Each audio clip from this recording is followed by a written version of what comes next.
perlu dipahami dan perlu diyakini bahwa yang menyembuhkan siapa? Allah. Wa idza maritu fahuwa yashfin. Kalau aku sakit, maka Allah lah yang menyembuhkanku, bukan dokter, bukan pula obat sakit kepala.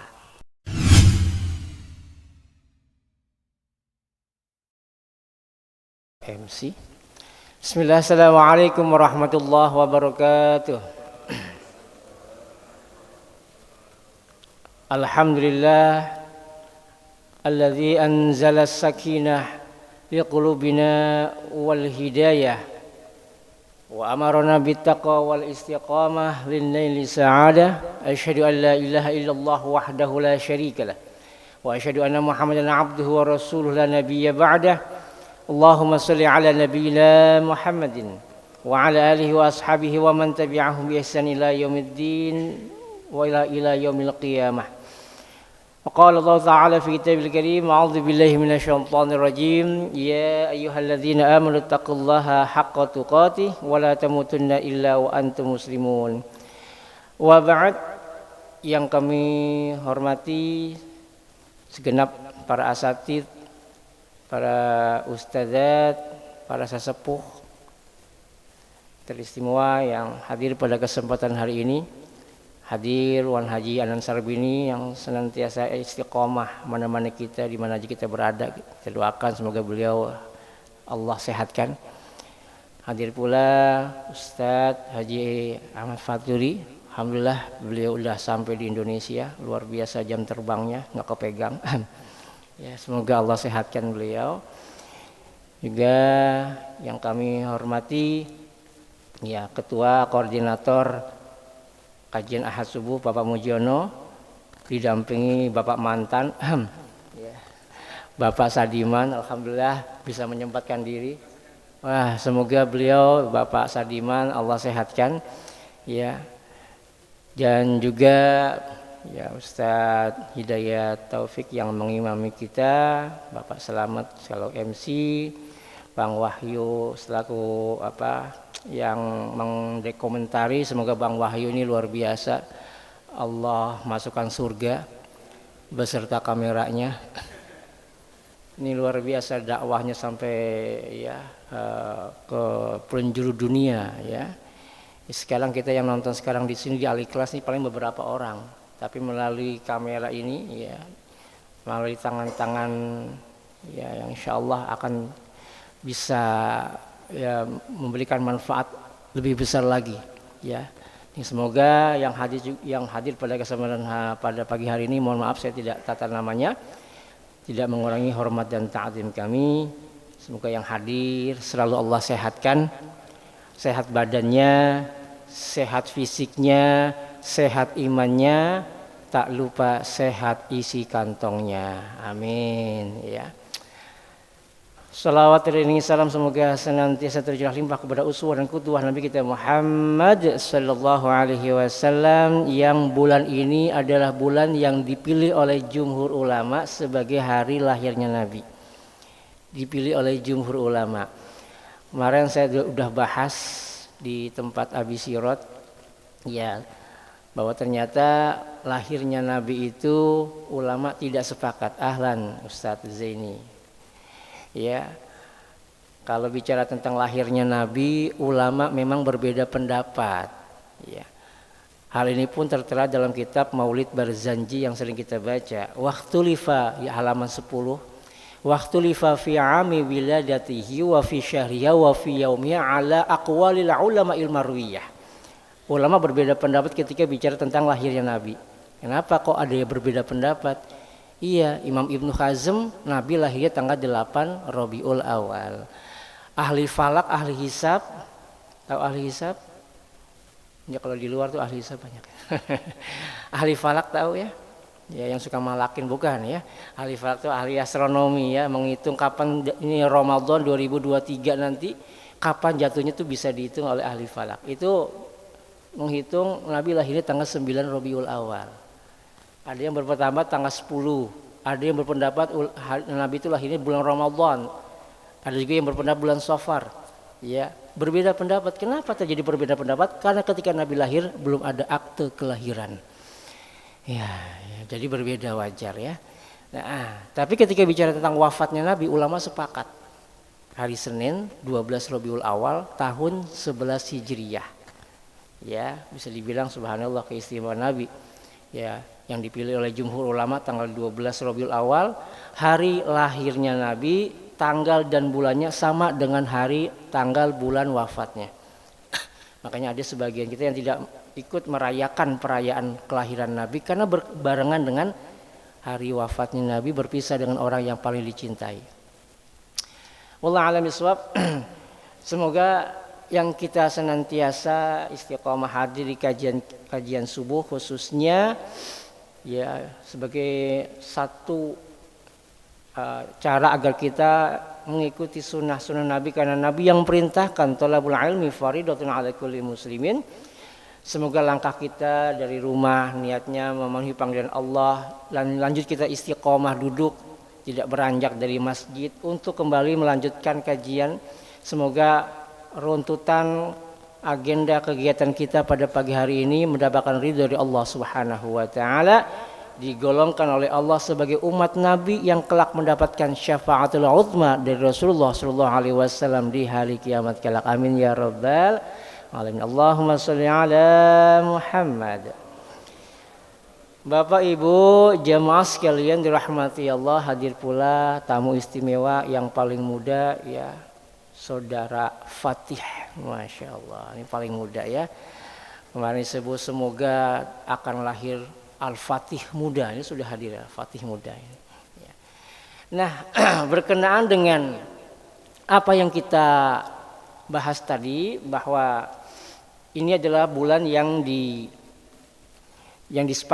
dipilih oleh jumhur ulama sebagai hari lahirnya Rasulullah SAW. Maka alangkah baiknya kita ikut menapak tilas semua apa yang diajarkan Nabi, sirah Nabi, termasuk ketika Nabi SAW mengajarkan kepada umatnya ketika dia dalam kondisi sakit. Ini kan lagi musimnya ya Pak Ibu ya, hujannya luar biasa di berbagai tempat, bahkan beritanya di beberapa daerah sempat banjir ya. Insya Allah ya. Kita doakan semoga saudara-saudara kita Allah berikan kesabaran, ya Allah berikan ketabahan dan pahala yang besar atas musibah yang ditimpakannya. Alhamdulillah Kampung Benda aman ya, Insya Allah ya. Ya Pasar Iman aman ya, ya dikeruk mulu soalnya aman. Ya semoga ya kita ini senantiasa Allah berikan keselamatan baik di dunia maupun di akhirat. Nah Nabi SAW itu pribadi yang luar biasa Bapak Ibu. Beliau bukan dokter, tapi apa yang beliau sampaikan ternyata berkesesuaian dengan ilmu kedokteran.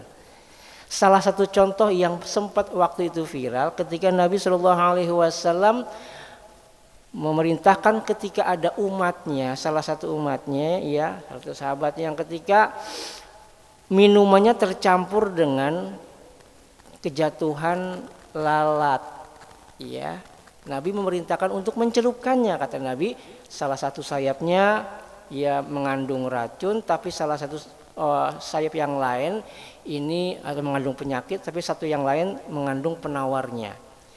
Ini belum ada ilmu kedokteran ketika itu, tapi luar biasa 1400 tahun kemudian diteliti dan subhanallah benar terjadi bahwa itu apa yang disampaikan Nabi sesuai dan berkesesuaian dengan ilmu kedokteran. Ya, itu salah satu contoh aja, belum yang lain. Kenapa kok bisa Nabi SAW yang bukan dokter tapi ternyata yang diucapkannya sesuai dengan anatomi manusia? Karena wama yantiqu anil hawa in huwa illa wahyu yuha. Apa yang disampaikan Nabi itu bukan sekedar ucapan bias tanpa ada artinya.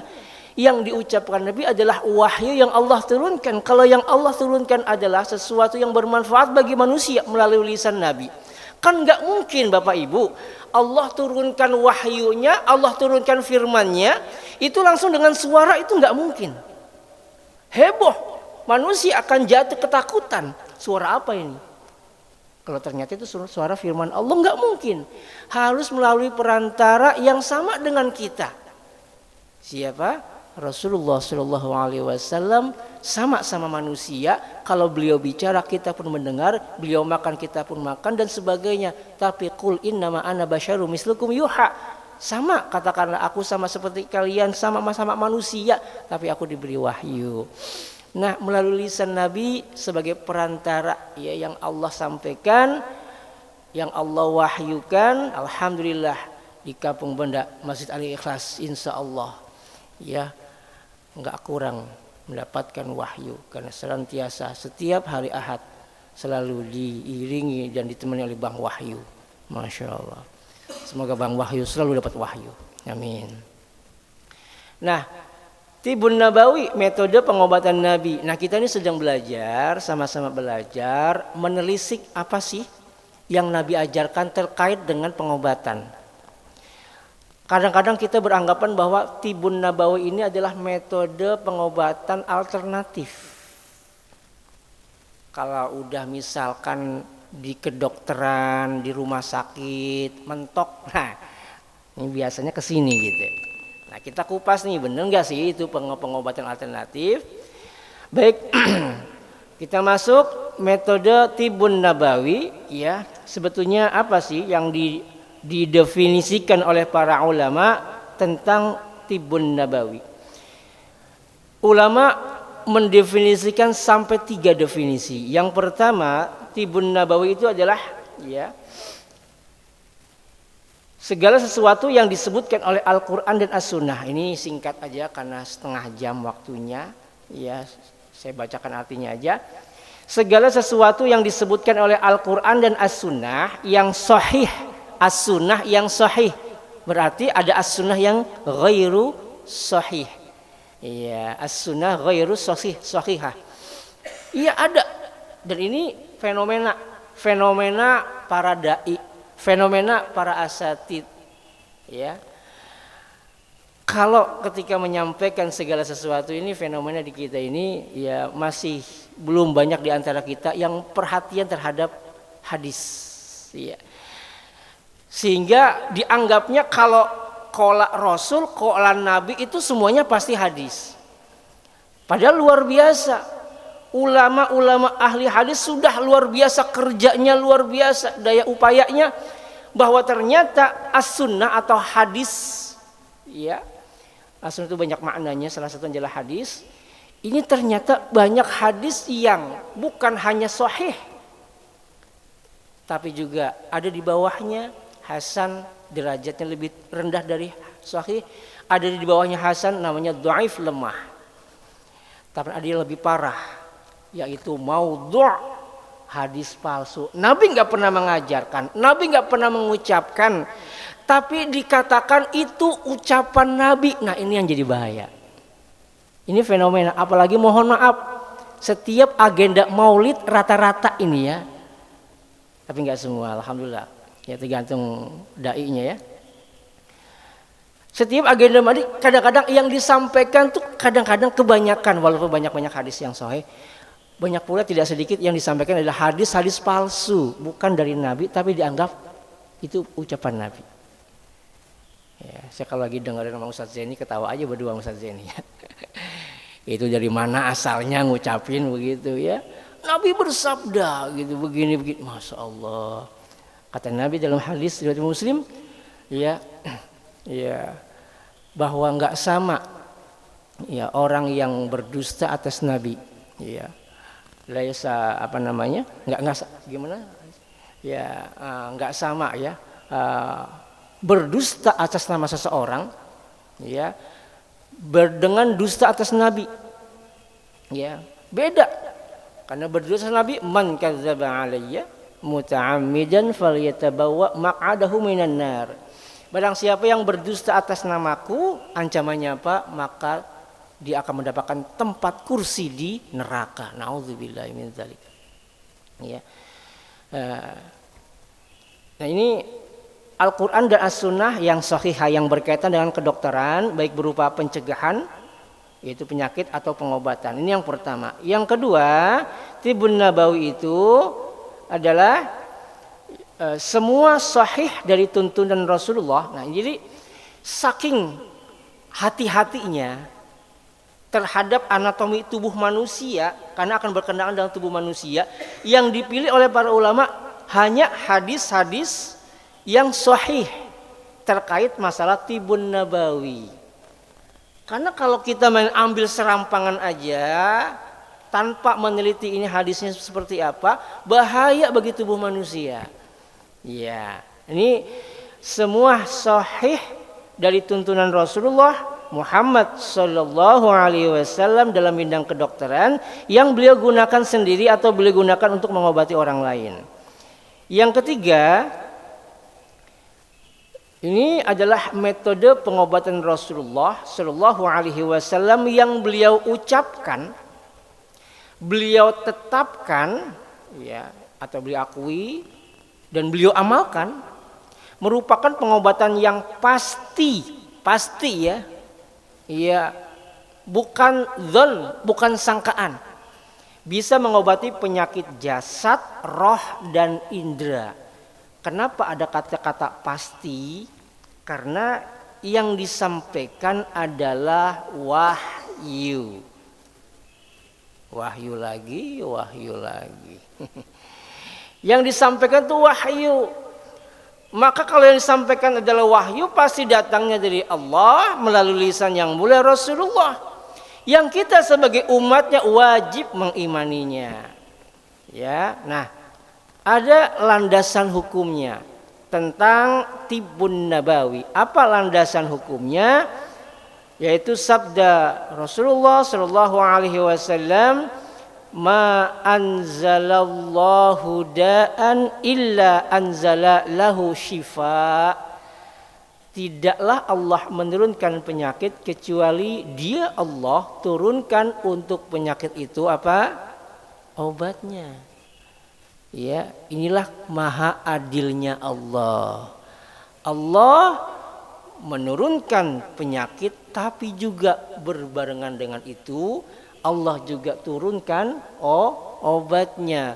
Dalam riwayat lain disebutkan, ya, alima mana alima, ada yang ngerti, tapi ada juga ada yang nggak ngerti. Ya, makanya ya kita biar ngerti ini belajar.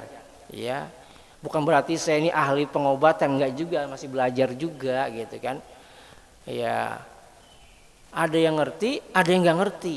Ya, makanya kok kita bisa tahu gitu kalau ternyata daun jambu klutuk itu bisa mengobati penyakit apa? Diare. Tapi ada nggak yang nggak tahu? Banyak gitu kan. Yang tahu, yang ngerti, bisa diamalkan gitu kan.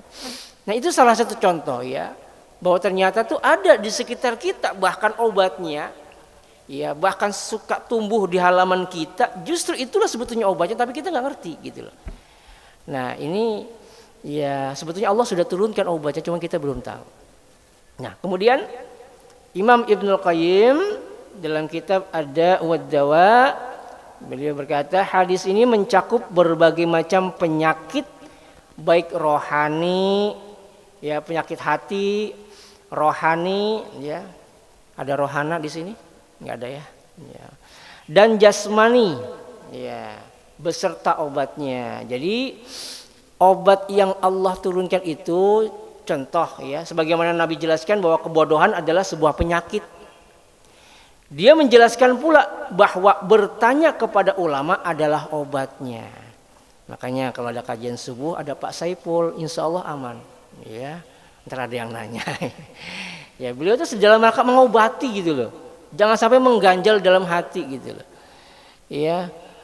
Karena penyakit itu adalah kebodohan, adalah merupakan penyakit yang harus diobati dengan bertanya. Tentu bertanya kepada yang alim, ya, fas'alu ahla dzikr in kuntum la ta'lamun. Kemudian sabda beliau pun sallallahu alaihi wasallam, likulli da'in dawa. Ya, dawa nih Pak Wajri ya. Bahasa Jawa Tengah, dawa teng, Ya, dawa itu panjang ya. Ya, dawa ya. Iya Pak. Ya, Pak Mujiono tahu ya. Dawa banget ya. Dain itu obat, dawa itu jamak ya. Obat. Setiap penyakit ada obatnya. Fa idza usiba dawa udda bar'a bi idznillah azza wajal. Nah, apabila obat itu tepat nih ya, tepat untuk suatu penyakit, penyakit itu akan sembuh dengan izin Allah azza wajal. Perlu dipahami dan perlu diyakini bahwa yang menyembuhkan siapa? Allah. Wa idza maritu fahuwa yashfin. Kalau aku sakit, maka Allah lah yang menyembuhkanku, bukan dokter, bukan pula obat sakit kepala. Pak Sadiman kemarin sakit, kok sembuh? Oh, promak. Oh, nggak nyambung. Iya, itu hati-hati juga ya. Hati-hati dengan ucapan, karena kadang Nabi pernah berpesan gara-gara ucapan doang, ya, yang dianggap dia itu ucapan biasa, tapi bisa menggelincirkan dia ke nerakanya Allah. Na'udzubillahi min dzalik. Nah, hati-hati ya. Ya, kalau bicara menyembuhkan beda dengan mengobati. Ya, obat tidak ada kepastian sembuh. Tapi kalau sembuh itu yang bisa memastikan Allah Subhanahu wa taala. Ya. Pak Sadiman kok sembuh? Alhamdulillah ya, Allah sembuhkan ya melalui tangan Ustadz Fauji. Wah, diapain? Wah, ke rumahnya aja. Ya. Memang promosi enggak, cuma ngasih tahu doang. Nah ini ya harus diyakini dan tidak ada kepastian. Ya, ada sebuah riwayat yang mengatakan satu ketika Nabi Musa alaihissalam sakit mata. Ya, saya belum meneliti riwayatnya Ustaz ini gimana derajatnya. Cuman ya ada riwayat mengatakan demikian. Nabi Musa sakit mata, kemudian Allah memerintahkan untuk mengambil daun di satu tempat buat obatnya. Ya, akhirnya Nabi Musa pun ngambil daun itu sesuai dengan perintah Allah, dengan izin Allah sembuh. Berselang sekian lama, Nabi Musa sakit mata lagi. Dan teringat, oh iya, itu. Saya pernah ingat ketika sakit mata Allah memerintahkan ke suatu tempat. Datanglah Nabi Musa ke sana. Pas diambil dengan daun yang sama, pohon yang sama, ternyata kok nggak sembuh gitu. Apa ini? Ternyata bukan daun itu yang menyembuhkan. Siapa? Allah. Gitu. Ya. Walaupun terkadang dengan penyakit yang sama gitu. Kalau Allah tidak izinkan sembuh di situ, sembuh bukan melalui perantara, melalui sebab obat itu, belum tentu juga. Walaupun sama penyakitnya, sama gejalanya, yakin Allah ya yang menyembuhkan. Nah, Imam Ibnu Hajar Al-Asqalani dalam kitab Fathul Bari ya, beliau berkata pengobatan yang diajarkan Nabi sallallahu alaihi wasallam diyakini kesembuhannya karena bersumber dari Bang Wahyu lagi. Sementara pengobatan dari selain Nabi kebanyakan dugaan atau dengan pengalaman atau uji coba. Ya, tetapi kita tidak merendahkan. Artinya itu luar biasa ya. Ilmu kedokteran itu sudah sangat luar biasa karena melalui riset. Ya, melalui riset. Tetapi kita tetap mengedepankan apa yang disampaikan oleh Rasulullah SAW sebagai hujaman keimanan kita. Disinilah letak bagaimana iman kita bermain. Apakah kita lebih percaya dengan di luar itu kayak kedokteran atau apa yang disampaikan Nabi? Ya tentu kita lebih yakin dengan apa yang disampaikan Nabi. Apa itu terdapat dalam Al-Quran, hadis-hadis yang beliau sampaikan. Lalu kemudian menjadikan pengobatan sebagai sebetulnya alternatif ya, sebetulnya alternatif. Tapi kita sudah berjalan waktu, justru buat pengobatan itu kedokteran sebagai sarana utamanya ya. Ya, Tibun Nabawi yang jadi alternatif. Nah, sebetulnya dibalik mindsetnya dibalik dulu Pak. Kita kan manusia, Allah nyiptain manusia. Ketika Allah ciptain manusia, Allah tuh maha adil loh. Allah nggak begitu saja menciptakan begitu aja. Allah juga ciptakan juga buku panduannya. Kalau kita beli netbook, laptop, selalu disertakan buku panduannya dengan catatan masih baru. Kalau udah second jangan khawatir ya, jangan diharap ya ada buku catatannya. Ada buku panduannya. Begitupun Allah ciptakan manusia, Allah sertakan kitabnya Al-Quran. Kurang, nggak tertera di Quran, Allah hadirkan Rasul melalui lisannya, beliau ucapkan, maka itu menjadi sebuah acuan kita, baik dalam menjalankan kehidupan dan penghidupan. Salah satunya ketika kita melakukan pengobatan. Nah, sebetulnya Tibun Nabawi ini sebagai pengobatan utama sebelum ke dokter sebetulnya ya. Ya, setelah mentok baru ke dokter gitu sebetulnya ya. Nah, sekarang macam-macam Tibun Nabawi. Apa aja sih Tibun Nabawi? Dari tadi keluar Tibun Nabawi ya. Nah, apa aja nih? Yang pertama ruqyah syar'iyyah. Ya, ruqyah syar'i. Ini udah saya bahas. Ya, udah pernah saya bahas. Jadi saya nggak bahas detail. Ya, kalau pengen tahu lebih detail lagi, silakan kunjungi channelnya, klik aja Ruqyah Syar'iyyah Ustadz Miftahul Fauzi. Jangan lupa yang belum subscribe. Ya, Ruqyah Syar'iyyah. Nah, sekarang karena ini masih bersambung dengan materi sebelumnya, ya, bersambung dengan materi sebelumnya, yaitu tentang ciri-ciri apa kemarin? Ustadz berkedok dukun ya. Nah, ini masih ada, makanya masih nyambung gitu. Ini kalau kita ketengahkan masih nyambung. Bahwa ternyata ketika bicara tentang ruqyah pakai ki, ruqyah bukan ru'yah. Kalau ru'yah melihat, ya. Ruqyah, kalau ruqyah tukang sayur. Ciri-ciri ruqyah yang tercampur perdukunan. Ternyata ya, zaman sekarang ini banyak orang ketika kita berobat niatnya pengen ngeruqyah, ternyata yang diobati cara pengobatannya menyalahi tuntunan ruqyah syar'iyyah. Bahkan ini sudah gandrung khususnya di Indonesia, bahkan diviralkan, bahkan disutkan, dibuat sebuah acara khusus di salah satu medianya, ya. Dan ternyata ya ada ruqyah yang tercampur dengan perdukunan, ya. Nah, makanya gambarnya nih, ya kan, ya ada getaran-getarannya nih. Nah, agar kita nih lebih paham nih, kalau kita berobat ke salah satu tabib atau ustadz atau kiai dan sebagainya, mohon maaf Bapak Ibu, saya mau nanya sebelumnya nih, kiai bisa salah nggak? Apa kiai nggak boleh salah? Ya, manusiawi loh ya kalau kiai salah. Tapi kalau kiai salah kira-kira kita bela atau gimana? Ya, hati-hati ya. Kiai itu luar biasa ilmunya, takzim, kita nggak boleh menyalahkan kiai, nggak boleh dibully. Dosa Pak, kiai kok salah dibully, iya.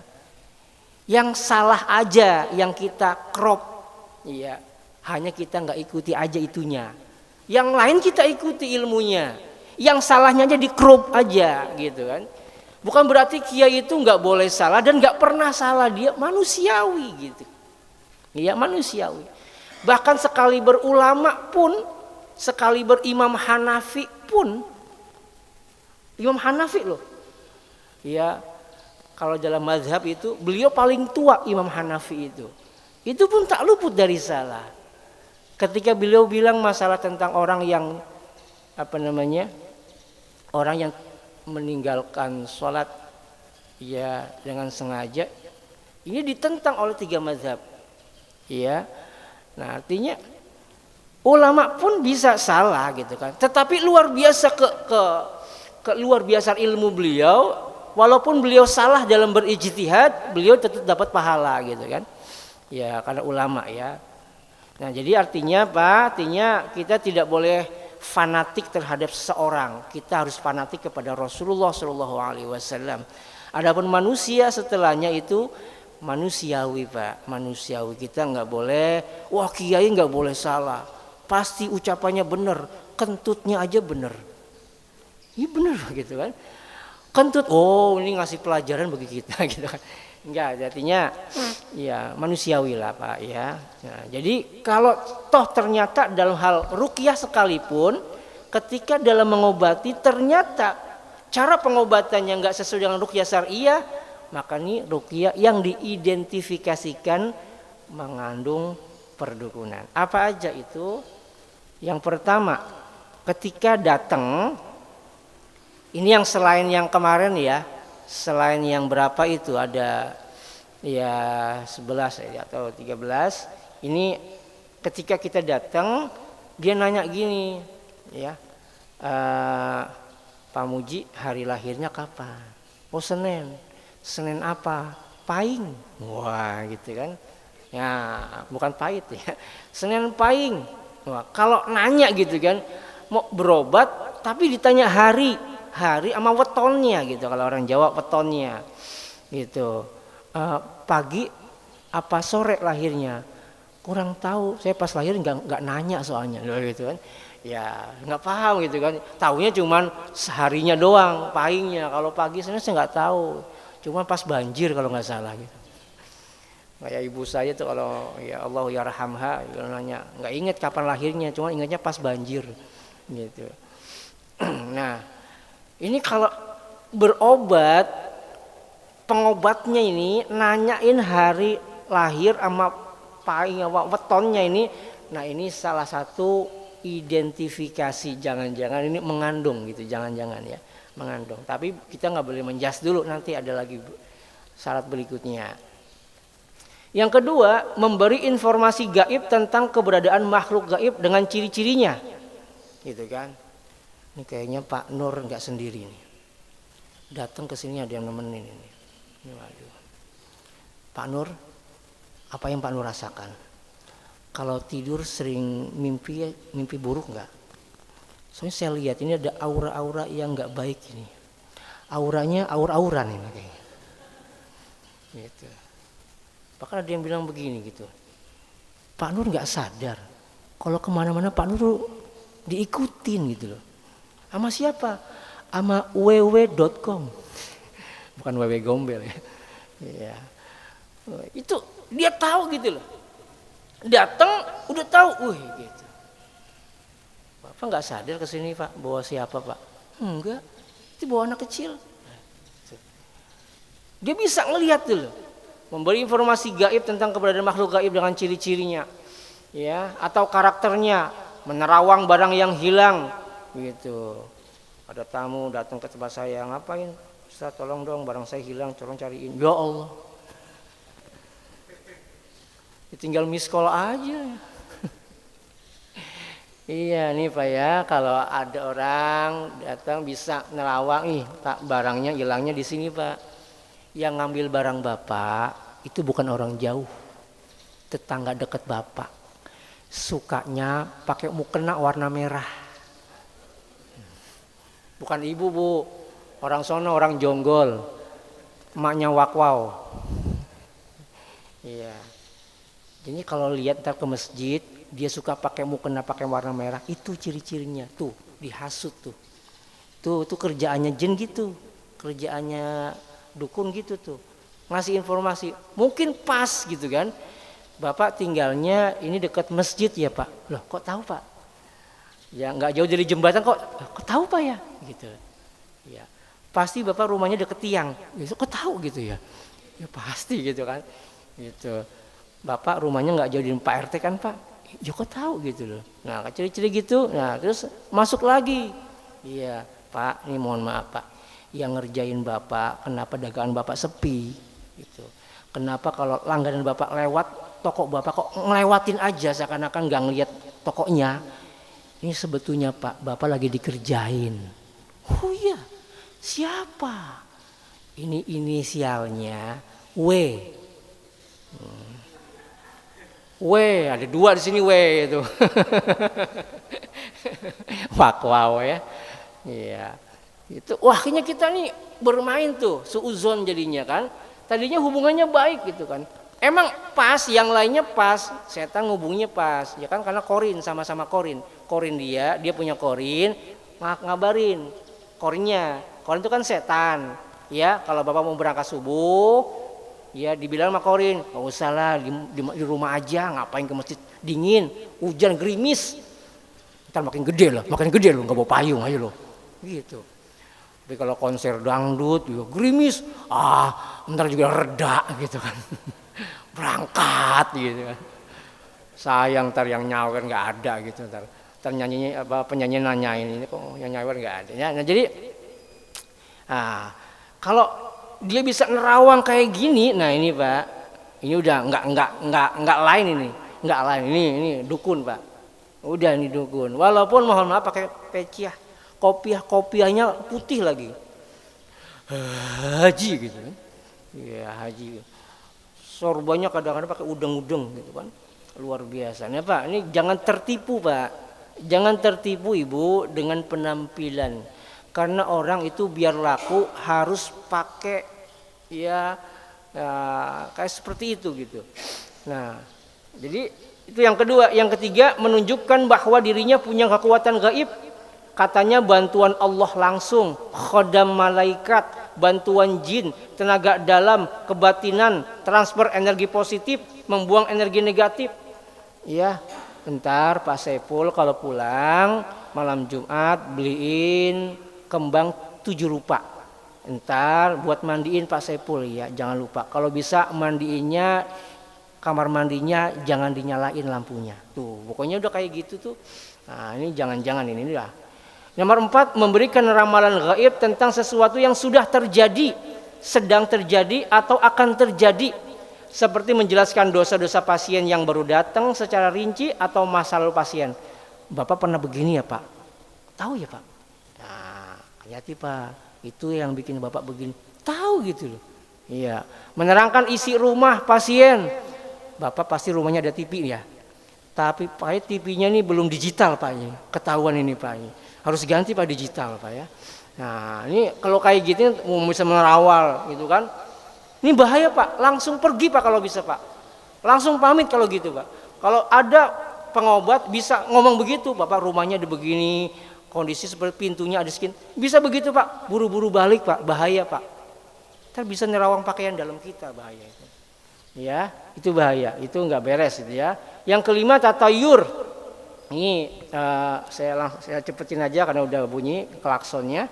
Ya, jangan sampai nanti ini masih satu bab ini, masih ada bab yang lain.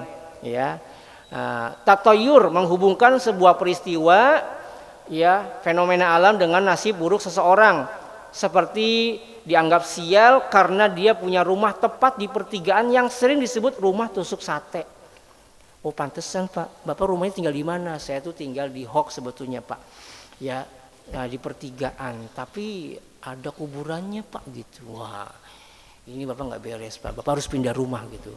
Di mana? Ya kalau bisa di dekat klaster Kilai Properti lah kalau bisa lah Pak ya. Itu samping rumahnya Ustaz Poji ada yang kosong itu, kalau bisa situ aja Pak tinggal gitu kan. Kalau berobat tinggal dekat aja situ ya. Nah ini kalau misalkan begitu tuh ya, sampai segitunya loh, Bapak rumahnya ngadep mana? Ngadep barat ya. Oh nggak bagus Pak, barat itu terbenamnya matahari. Pantes Bapak rezekinya kurang lancar karena pas matahari terbenam Bapak harus pindah Pak. Kalau nggak Bapak bongkar tuh rumah ya, dibalik ngadepnya tuh, yang dapur jadi ruang tamu kalau bisa Pak. Nah jadi kalau kayak gitu, sering Pak kayak gitu. Sering ada kayak gini Pak. Ya, saya sering jumpai seperti ini. Ini nggak beres ini ya. Nah, nggak ada, ini namanya tatayur. Ya. Kemudian yang keenam, mencabut sihir, mengeluarkan benda sihir dari tubuh pasien seperti paku. Nah ini sering ya, bahkan sempat viral ya, dibongkar oleh si merah. Ya, merah lagi ya. Ya, si merah dari si hitam yang nyabut paku, digigit pakai mulut, diambil jadi kepala. Wah, ini penipuan, nggak ada kayak gitu Pak.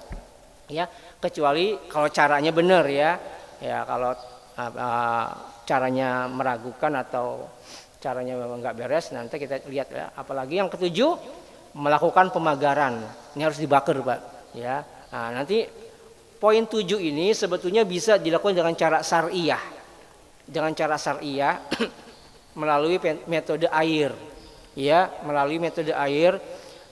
Saya ada alatnya ya, namanya minyak daun bidara. Saya sudah siapkan ya, siapkan ke botol kecil. Jadi kalau misalkan rumah kita ada hal-hal yang nggak enak gitu kan, itu tinggal disemprotkan aja melalui minyak daun bidara. Saya sudah siapkan itu di rumah. Ya kalau mau tinggal ke rumah aja ya. Ya. Kemudian pemagaran, ini pemagaran tapi pakai cara-cara yang klinik ya, ini nggak boleh. Kedelapan, meruqyah dengan bacaan yang bukan berasal dari Quran, zikir, doa Nabi dan kalimat yang tidak dipahami. Ini sudah saya bahas. Ya, kalimatnya nggak jelas. Ya. 9, proses ruqyahnya sangat singkat. Pak, saya kalau ngeruqyah orang ini minimal rata-rata kalau ruqyah lengkap ini setengah jam Pak. Baca tuh dari Al-Fatihah sampai Al-Anas. Ya, ini rata-rata tuh setengah jam. Kalau ada orang berobat kesurupan, cukup dipegang begini doang, hilang. Nah itu Pak. Nah, dia pakai ilmu perdukunan Pak. Karena dia punya khodam yang dipanggil melalui cara-cara yang tidak syar'i. Ada amalannya. Ya, mau Pak? Ya jangan. Bahaya itu ya. Ada amalannya, ada ritualnya setiap setengah malam dan sebagainya. Ini bahaya Pak. Ini ritual memanggil khodam. Emang tubuh kita bisa ngobatin orang Pak? Betul. Bisa ngobatin orang. Ngomongannya pun kadang-kadang jadi kenyataan gitu. Tapi itu atas bantuan khodam. Wallahu a'lam bishawab. Ini kenapa ada di sini ya? Ya. Ini kenapa ada di sini nih ya? Aduh. Maaf ini bukan sengaja ya. Ya. Insyaallah ya, tinggal ke rumah aja ya. Insyaallah. Ya, dulu. Nah, ini dia maksud saya ini. Ayat ruqyah ya, ada ruqyahnya ada Al-Fatihah, Al-Baqarah ya. Al-Baqarah pun ayat 1 sampai 5, ayat 102. Ini ada, tinggal nanti ya kalau yang mau foto-foto silakan ya. Tapi minimal Pak, minimal yang lengkapnya ya, lengkap.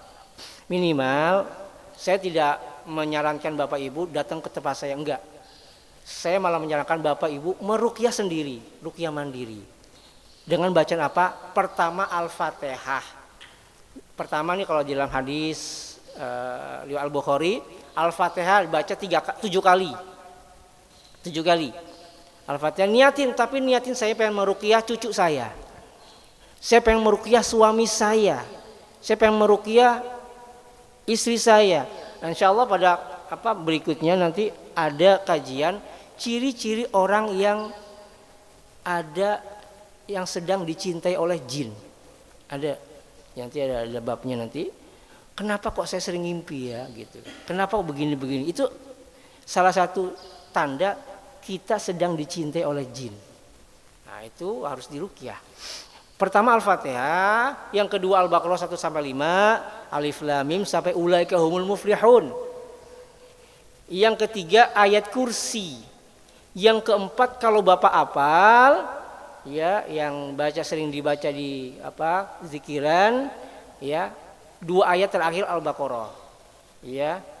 Nah, boleh diawali dengan lillahi ma fis samawati wa ma fil ardi, itu ayat yang ketiga, 3 ayat. Ya. Nah, atau langsung di 2 ayat Al-Baqarah itu luar biasa, itu tajam sekali itu ya bagi makhluk jahat itu ya. Yang kelima Al-Ikhlas 3 kali, yang keenam Al-Falaq 3 kali, yang terakhir An-Nas 3 kali. Itu aja Pak, simple.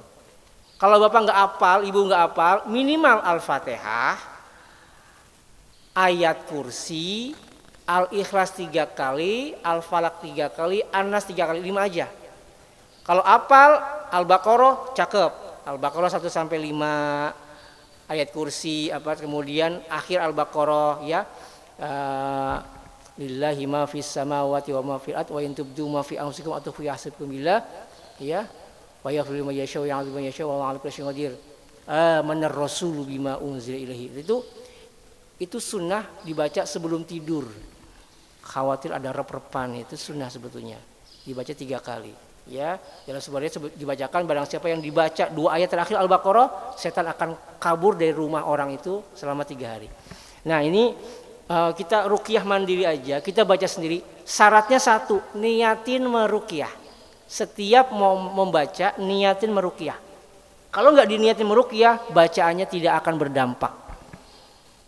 Ya, kalau misalkan masih ada belum ada reaksi, misalkan masih sakit, biasanya Bu anak kecil itu langsung dengan izin Allah.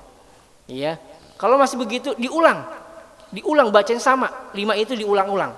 Insya Allah Allah sembuhkan. Wa idza maritu wa huwa yashfin. Ini nggak ada tanya jawab ya, karena sudah isyraq. Mau tanya jawab insya Allah di luar ya. Khawatir Bapak Ibu ada yang punya hajat ya. Izin ya. Ya. Oh 5 menit.